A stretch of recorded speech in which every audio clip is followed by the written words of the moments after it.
Do you still remember the 3 questions regarding OB last time? Let's talk about them more in depth. Imagine there is a student named Tom when asked, "Do you think organizational behavior is interesting?"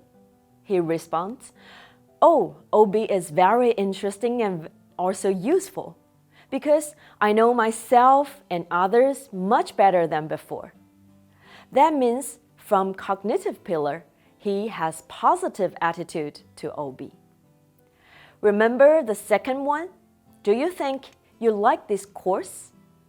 Tom says, "Yes, of course. I like it very much, since it's so interesting and useful." It shows that the affective pillar of his attitude toward OB is consistent to the cognitive pillar. However, in the following weeks, Tom is wondering whether to spend a lot of time studying OB or not.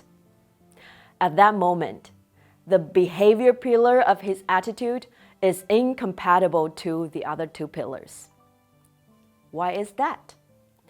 Maybe it's because he has the upcoming Certificate Public Accountant exam, CPA exam, or maybe it's because his favorite basketball team made the playoffs and has a chance to win the championship. Eisen and Fishbein have argued that a person's attitude toward an object influences the overall pattern of his responses to the object, but that it need not predict any given action. The attitude-behavior problem has continued to generate a great deal of research, but no longer are researchers questioning if attitudes predict behaviors. They are investigating when attitudes predict behaviors. Glossman and Alberaking reviewed that, for many decades, social psychologists have attempted to influence people's attitudes to elicit corresponding behaviors. For example, a message reporting the benefits of a new vaccine may stimulate perceptions that the vaccine is indispensable. Hence, it may increase the probability that people will opt to receive the vaccine. Important for our analysis, however, inducing pro-vaccine attitudes at one point in time does not guarantee that people will choose to receive the vaccine. Instead, there is considerable variability in the degree to which attitudes predict behavior. Mean correlations between attitudes and actual behaviors have ranged from 0.2 to 0.73. Given large variability in attitude-behavior consistency, researchers have specified conditions that make attitudes predict behaviors. Eisen and Fishbein concluded that attitudes were good predictors of behavior only when the attitudinal and behavioral measures showed a high degree of correspondence. Attitude and behavior measures are said to correspond when they match on action, target, context, and time dimensions. Past research has revealed that attitudes people hold with confidence predict behavior better than the ones people doubt. Decisive attitudes also predict behavior better than ambivalent or internally inconsistent ones. Similarly, easily recollected attitudes predict behavior better than attitudes that are difficult to recall. Further, attitudes based on direct experience promote greater attitude-behavior consistency than those based on direct experience. Alberaking and Chavez stated that the long-standing research interest in attitudes have uncovered many details about the cognitive and motivational processes of attitude formation, attitude change, attitude behavior correspondence, and persuasion. A careful look at the most recent work brings to light some qualitative changes in the scientific agenda in recent years. That is, a shift from a focus on microprocesses to a more holistic, contemporary understanding of attitudes as they exist in three fundamental contexts. First, the person as a whole, in relation to values, broad goals, language, emotions, other attitudes, and the lifespan. Second, the social context, including communicators, as well as social media and social networks.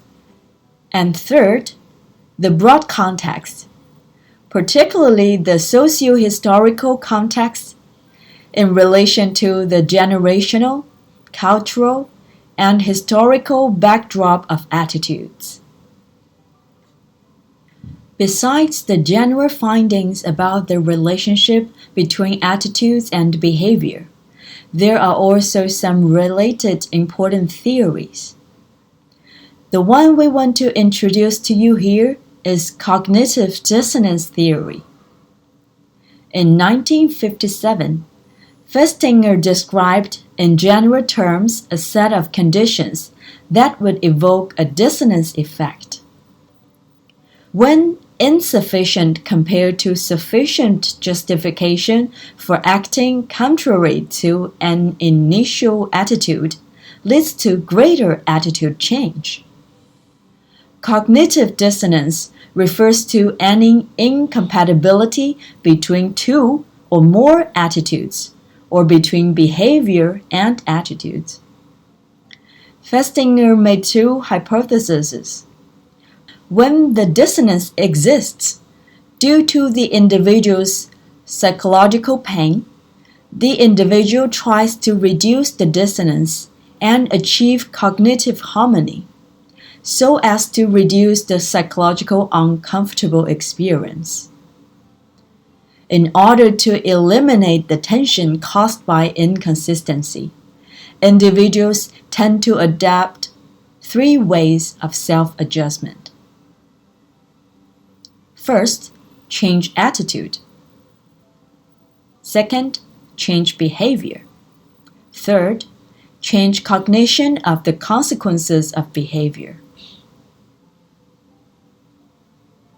For example, if working in 996 system, working from 9 a.m. to 9 p.m., 6 days a week, leads to cognitive dissonance.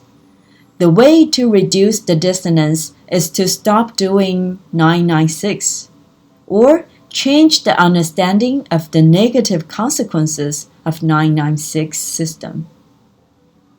The desire to reduce dissonance depends on three factors, including the importance of the elements creating dissonance, the degree of influence we believe we have over the elements, and the rewards involved in dissonance.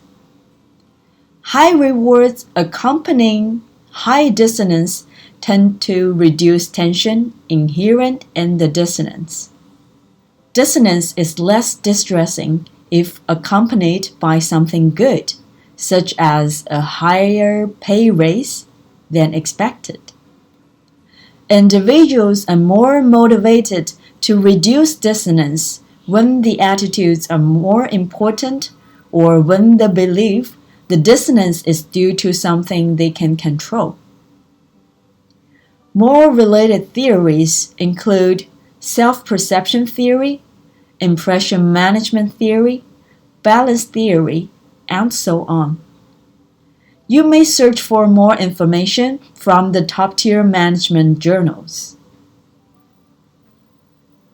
Now we know research shows that the relationship between attitude and behavior is complex, not a simple and direct one. Next, we will discuss those important attitudes at workplace.